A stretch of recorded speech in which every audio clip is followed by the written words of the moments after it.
Shiva news channel मध्ये आपल्या सर्वांचे सहर्ष स्वागत। चला तर पाहूया आजच्या काही बेळगाव जिल्ह्यातील बैलहोंग मधील आरटीओ अधिकाऱ्यांनी वाहन तपासणी व कागदपत्र तपासणीच्या नावाखाली पैसे घेत असलेले व्हिडिओ सध्या व्हायरल होत चालली आहे। असे पैसे मागून वाहन सोडणाऱ्या अधिकाऱ्यांच्यावर कठोर कारवाई करण्यात यावी अशी मागणी वाहन चालकांच्याकडून केली जात आहे। शिवा न्यूज साठी शिवानंद वसेदार।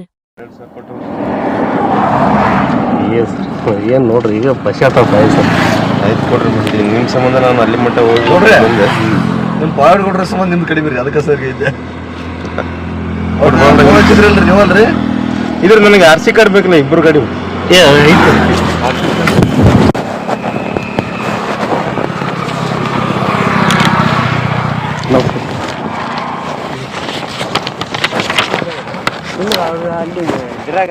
ನೋಡಿ ಅದು ಯಾವ ಥರ ಆರ್ ಸಿ ಕಾರ್ಡ್ ತಗೊಂಡು ಬಾ ಅದನ್ನ ತಗೊಂಡು ಬಾ ಏನೂ ನೋಡಲ್ಲ ರೀ, ಏನೂ ನೋಡಲ್ಲ. ಡಾಕ್ಯುಮೆಂಟ್ಸ್ ನಿಮ್ಮ ಹತ್ರ ಏನಿದೆ ಏನು ನೋಡಲ್ಲ. 2,000 ರೂಪಾಯಿ ಬೇಕಷ್ಟೇ.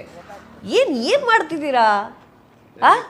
ದೇಶನ ಎಲ್ಲಿ ಕರ್ಕೊಂಡು ಹೋಗ್ತಿದ್ದೀರಾ? ನೀವೆಲ್ಲ ಎಜುಕೇಟೆಡ್ ಪೀಪಲ್ ತಾನೇ, ಓದ್ಕೊಂಡಿದ್ದೀರಾ ಅಲ್ವಾ? 2 ಅಕ್ಷರ ಕಲ್ತಿದ್ದೀರಾ ಅಲ್ಲ?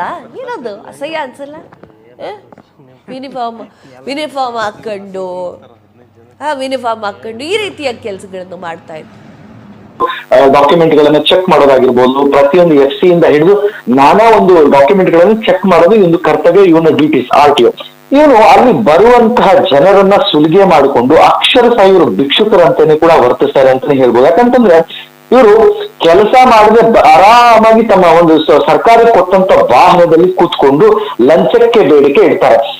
ಇವ್ರು ಏನಂತಂದ್ರೆ ಕ್ಲೇಟ್ ಭಿಕ್ಷುಕರು ಅಂತಾನೆ ಹೇಳ್ಬೋದು. ಯಾಕಂತಂದ್ರೆ ಸರ್ಕಾರ ಇವರಿಗೆ ಒಂದು ಯೂನಿಫಾರ್ಮ್ ಕೊಟ್ಟು, ಸರ್ಕಾರ ಇವರಿಗೆ ಒಂದು ವಾಹನಗಳನ್ನು ಕೊಟ್ಟು, ಸರಿಯಾಗಿ ಸಂಬಳವನ್ನು ಕೊಟ್ಟು ಇಂಥ ಕೆಲಸ ಮಾಡುವಂತಂದ್ರೆ ಈ ರೀತಿಯಾಗಿ ಲಂಚವನ್ನ ಹಗಲೇನೆ ಈ ರೀತಿಯಾಗಿ 2,000 ಕೊಡುವಂತ ಅಲ್ಲಿ ಬರುವಂತ ಒಂದು ಜನರ ಸುಲಿಗೆ ಮಾಡ್ತಾರೆ ಅಂತ ಹೇಳ್ಬೋದು. ಯಾಕಂತಂದ್ರೆ ಇಂಥವರನ್ನ ಬೆಳಗಾವಿದು ಏನಂತಂದ್ರೆ ಬೆಳಗಾವಿಯ ಜಿಲ್ಲೆ ಒಂದು ಬೈಲಹೊಂಗಲ ಒಂದು ಹೈವೇ ಬಳಿ ಒಂದು ಕಾರಲ್ಲಿ ಹೋಗುವಂತ ಒಬ್ಬ ವಾಹನಗಳನ್ನು ತಡೆದು ಅವ್ರ ಹತ್ರ ಇವನು ಒಂದು 2,000 ಕೊಡು, ನೀನ್ 2,000 ಕೊಡು ಅಂದ್ರೆ ನಾನು ಗಾಡಿ ಬಿಡ್ತೀನಿ, ಇಲ್ಲ ಅಂತಂತಂದ್ರೆ ಗಾಡಿನ ಬಿಡಲ್ಲ ಅಂತ ಈ ರೀತಿಯಾಗಿ ಡಿಮ್ಯಾಂಡ್ ಮಾಡ್ತಾನೆ ಈ ಒಬ್ಬ RTO ಅಧಿಕಾರಿ. ಇಂಥವ್ರಿಗೆ ಸರ್ಕಾರ ಈಗ ಕಡಿವಾಣ ಹಾಕ್ಬೇಕು. ಯಾಕಂತಂದ್ರೆ ರಾಜ್ಯ ಸರ್ಕಾರದಲ್ಲಿ ಪದೇ ಕೂಡ ಕೆಲವೊಂದು ವಿವಾದಗಳು ಬರ್ತಾ ಇದೆ.